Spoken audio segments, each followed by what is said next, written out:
Bonjour, je suis Jules, œnologue chez Oenovino. Aujourd'hui, je vais vous donner quelques astuces sur la façon de concevoir et de gérer sa cave à vin. Quand on commence à apprécier le vin, au bout de quelques années en général, on a envie de se construire une belle cave à vin. Alors d'expérience, je pense qu'il y a deux problèmes majeurs qu'il faut prendre en compte quand on veut se construire sa cave à vin. Le premier, c'est si on vit en appartement et qu'on n'a pas la chance d'avoir une belle cave voûtée en pierre qui va permettre de conserver d'innombrables bouteilles. Donc ce problème, c'est un problème de place. Le deuxième problème, c'est un problème de temps de garde. La plupart du temps, on conserve les vins trop longtemps parce qu'on pense qu'ils vont s'améliorer indéfiniment avec le temps et qu'on se retrouve avec des dizaines, des centaines de bouteilles quand on est assez âgé qui sont finalement imbuvables. À la base de ces deux problèmes, une notion fondamentale, c'est le temps moyen de garde d'une bouteille. Les blancs, les rosés, les pétillants, les vins rouges et les liquoreux ont des temps de garde différents en fonction de leur région de production, de la qualité du vin, de la qualité du producteur. Passons maintenant au premier problème, la taille de la cave. Donc si vous avez un appartement et que vous n'avez pas une cave en sous-sol, il faut prendre une cave à vin électrique. Elles sont de bonne qualité, mais le vrai problème, c'est quelle taille pour ma cave à vin. La plupart du temps, on pense court terme. On se dit, je consomme en moyenne 30 ou 50 bouteilles par an, je vais prendre une cave de 60-80 bouteilles. C'est le mauvais choix. Il faut se dire combien de vins de consommation courante et rapide je vais avoir. Par exemple, sur une année de consommation, je vais consommer 40 vins rapides. On fait la même chose pour les vins de moyenne garde et de grande garde.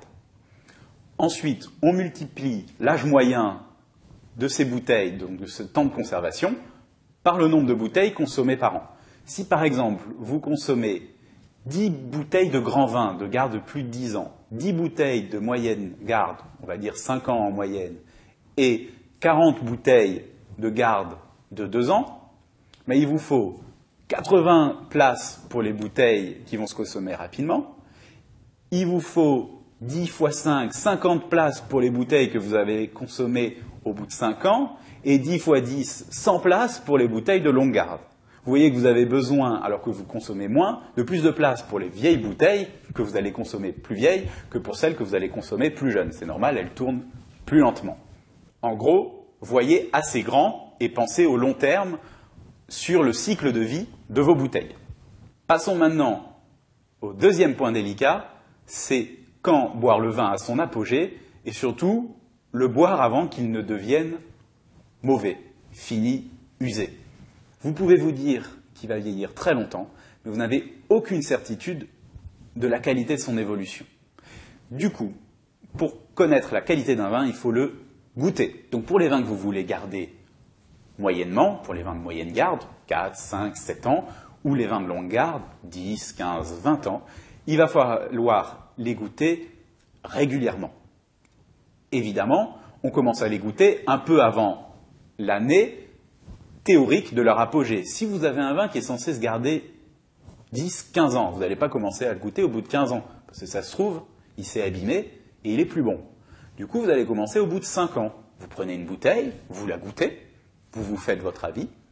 S'il est encore un peu rugueux, un peu difficile à boire, un peu fermé aromatiquement, vous vous dites, ça peut continuer. Si en revanche, il est déjà bien épanoui et parfait à boire, vous vous dites, il a évolué rapidement, il va peut-être falloir que je boive ce vin, et donc les petites sœurs de cette bouteille, assez vite, et pas attendre 10 ans.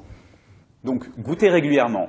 Mais si vous avez 50 bouteilles, c'est facile de se rappeler plus ou moins de la qualité de chaque gamme. En revanche, les choses se compliquent quand vous avez une cave qui commence à dépasser les 100 ou 200 références. Là, vous n'avez plus aucun moyen de savoir ce que vous avez goûté, quel est l'apogée de tel ou tel vin. Du coup, il faut garder une trace écrite de vos dégustations. Alors, il y a plusieurs méthodes. Il y a celle du bon vieux livre de cave en papier, celle de nos aïeux, de nos parents. Moi, également, j'utilise souvent un carnet pour maintenir à jour mes dégustations. Sur ce cahier, vous notez les références des vins que vous avez, le nombre de bouteilles, et vous laissez de la place pour mettre des commentaires de dégustation de vos dégustations au cours des ans. Si vous dégustez un vin au bout de 5 ans, vous mettez la date à laquelle vous l'avez dégusté et vous mettez en quelques mots votre appréciation. Alors le carnet, ça fait peut-être un peu vieillot, et maintenant on est quand même dans l'ère de la technologie, et il est vrai qu'il y a plein d'applications soit pour vos PC, soit pour vos téléphones mobiles, vos smartphones, qui permettent de faire la même chose qu'un carnet. Qu'on utilise un carnet papier ou qu'on utilise des applications mobiles, moi j'ai quand même une petite astuce. Le problème de la cave, alors si c'est une cave d'appartement, il y a moins de problèmes, mais si vous avez une cave voûtée, c'est que déjà il n'y a pas Internet, donc votre smartphone ne communique pas avec Internet quand vous prenez vos notes. En plus, c'est souvent humide, donc votre cahier de cave, la plupart du temps, il s'abîme, les étiquettes également. Donc le mieux, c'est de ranger ces bouteilles et de mettre des petites ardoises. Alors, ça peut être ça qu'on accroche au goulot, ça peut être une ardoise plus grande.